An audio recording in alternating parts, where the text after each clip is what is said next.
Hindi nga lang pecha yung naani natin mga mare, kundi pati na nga rin yung mga mustasa nga natin, napakagaganda. Sabi ko nga kay Ran, samahan niya ako mga mare gumawa nga ng mustasa, kaya ayan kasunod-sunod ko nga siya. Dati naman nga daw ay pupunta dahil may sisimutin nga daw siya mga mare. Dahil meron nga daw nang hingi ng pecha, kaya naman kukuha nga daw siya. Kaunti na nga lang din yung pecha nga natin dito. Hindi na nga siya mga mare pang benta, kumbaga pang gulay-gulay na nga lang natin. Ang meron nga dito yung mga mustasang napakagaganda nga mga mare. Tingnan nyo naman ang lalago. Ihalo nga lang to sa pechay, kaya ayan kumuha na nga rin ako. Sabi ko magsisigang nga ako, ito na nga lang ang gagamitin ko. Dahil wala na naman nga malalaking pechay, kaya ito na lang ang kinuha ko mga mare. Sobrang ganda niya. Sinerch pa nga namin kung pwede nga to sa sinigang mga mare, kasi itong unang beses na makapagtanim nga tayo ng mustasa at makakain. Hindi ko nga alam kung mustasa nga ba talaga ang tawag dito. Pero sabi naman nga ni Ran ay mustasa nga ito, pero itong kamatis natin mga ilang araw na lang hinog na nga. Si Ran nga ay kumuha nga siya dito ng talbos naman nga ng kamote. Hilig din kasi si Ran dyan, pakukuluan niya nga lang tapos isasawsaw niya nga sa bagoong sold na siya. Ito ang nahuli nga ni tatay dahil meron pa naman ng ulam sa bahay, hindi pa nga to na iluto, kaya sabi niya ibibigay niya nga lang to sa kakilala niya at sasamahan niya na nga rin daw ng pechay nga mga mare. Itong liwalo na to sa kagurami ay matagal din talaga ang buhay nito kahit nga gaano katagal yan sa timba, di tulad ng tilapia. At eto nga si Alvin kumuha na nga rin dito ng pataba, baka magpataba nga rin dun sa kabila. Hindi nga nila dinala yung kolong-kolong, kaya ito nagmotor na nga lang din sila at nilagay na nga tong upo sa bag. Wala na masyadong gagawin nga dun ngayon mga mare, kaya hindi na rin pumunta nga itong si Ran. Kaya kami naman nga ang nandito kasi nga wala nga akong pasok kinabukasan. Nagkwentuhan nga lang kami ni Ran sa kubo sandali, tapos naibilad ko nga itong mustasa, ayan natuyo bigla. Mama kasi ay nilabas nga dito mga maring baboy, kaya sabi ko ay na nga lang alulutuin ko, kaya naggisa na nga rin ako dito. Mailang buwan na rin yata hindi ako nakakapagluto nga mga mare. Medyo may katagalan na ngayon, kaya na-miss ko nga rin. Isa kasi sa pinakamasarap na luto ay wow, nagbuhat ng sariling bangko. Yung sinigang kasi ay talagang paborito kong niluluto, at ito nga niluloko nga si mama sa kasigail. Huwag tawa na naman nga itong sigail nga natin mga mare, at ayan pinag-aalog ko na nga din. Iba rin talaga yung saya kapag meron ngang bata sa bahay, no, kahit mahirap mag-alaga. Lalo na kapag tumatawa, yung ngingitian ka, kaya nawawala rin yung pagod mo mga mare sa trabaho. Kaya may mga magulang talaga o mga nanay na gusto pa rin nga mag-anak kahit nga matagal nga yung sinundan. Itong sigail nga mga mare, abay kumakain na nga rin ng hilaw na talbos ng kamote. Kaya may isang nanay na naman nga ang tuwang-tuwa nga ng mga oras nga na to. Alalang, napaproud kasi ako mga mare kasi mahilig siya sa gulay. Tinan niyo nga yung pinaggat-gatan niya, oh. Kinuha pa nga namin yan, nagalit pa nga sa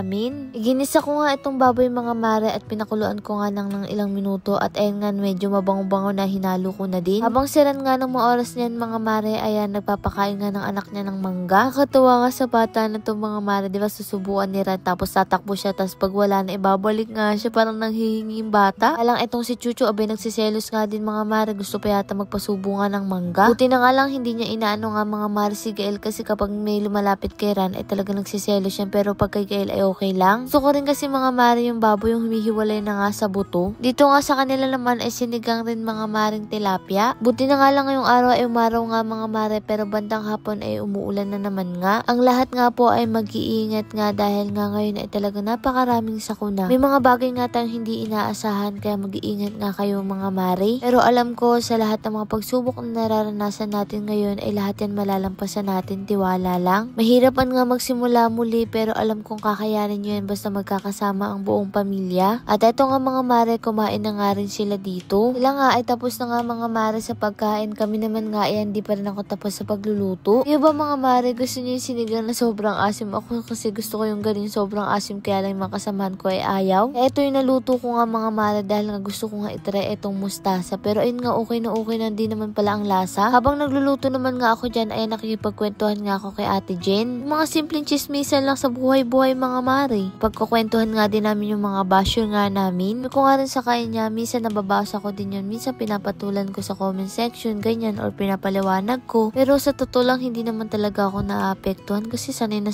ako dyan. Mula bata ako, ay talagang binubuli ko. Kasi talaga, malaking impact talaga kapag nabubuli ang isang bata. Nadadala niya yan hanggang sa pagtanda niya. Kung nga mga mare, kapag nga ayun, dati nung nabubuli ako abot sa kulay ko, ay talagang nadala ko hanggang ngayon yun. Sa mga basher ko, ayun, nasanay na nga rin ako mga mare. Pero kung dati siguro ako binash, baka iyakan ko sila. Pero ngayon hindi na. Pinatatag na rin kasi ko ng panahon. O siya mga mare, kumuha na nga kayo ng plato at kanin dyan, sabay nyo na nga rin kami kumain. At kung hindi pa naman nga kayo naghahapunan at nag-iisip nga kayo kung ano ang lulutuin nyo, abay subukan nyo na nga rin magsinigang na baboy ngayong gabi. Maraming pong salamat sa lahat ng blessing at syempre sa inyo mga mare. Paano ba yun? Bukas na lang ulit.